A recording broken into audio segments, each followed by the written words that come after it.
আজ যেহেতু রবিবার বাড়িতেই ছিলাম, তো ভাইরা আবদার করেছিল যে দিদি তোর হাতের মাটন কষা খাবো। আমি বললাম ঠিক আছে। ওদের কথা মতন আমি চলে গিয়েছিলাম বাজারে, বাজার থেকে মাটন একেবারে কিনে নিয়ে চলে এসেছি। এসেই হচ্ছে আমি এখন রান্নাতে বসে পড়েছি। তো ওরা মেনলি আমার হাতের প্রত্যেকটা খাবারই খেতে খুবই ভালোবাসে, তো আমারও ভীষণ ভালো লাগে যে ভাইরা যখন আবদার করে কোনো জিনিস খেতে চায়। তো ভালো লাগবে না বলো? ভাইরা যদি আবদার করে সেটা কি না মেটানো যায়? আর আমার রান্না বান্না করতে বরাবরই খুব ভালো লাগে। এর জন্য বাড়িতে যখন একটু ভালো মন্দ রান্না হয় তখন সেই ডিপার্টমেন্টটা আমিই নিই। যেই জন্য আজকে মাটনটা আমিই রান্না করছি। আর আমার ভাইদের আমার হাতের মাটন, চিকেন যে কোনো খাবার ওদের বলে খুব ভালো লাগে।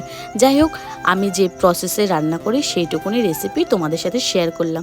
অনেকেই হয়তো আগে প্রথমে কড়াইয়ে মাংসটা কষিয়ে তারপর হচ্ছে প্রেশারে সিটি মেরে নেয়, কিন্তু হচ্ছে আমি প্রেশারে আগে সিটি মেরে নিই, তারপর হচ্ছে কড়াইয়ে মাংসটাকে ভালোভাবে কষিয়ে নিই। যাই হোক, আমার এই রেসিপিটা তোমাদের কেমন লাগলো অবশ্যই জানিও, আর তোমরা কিভাবে মাটনটা রান্না করো সেটাও জানিও। আর আমাদের ভাইদের তো খুব ভালো লেগেছিলো, আমাকে তো বলছে দিদি এক কথায় দারুণ লেগেছিলো। তো শুনে আমিও খুব খুশি হয়েছিলাম। দেখা হচ্ছে তোমাদের সাথে নেক্সট ভিডিওতে। আজকের ভিডিওটা এখানে এন্ড করলাম। টাটা।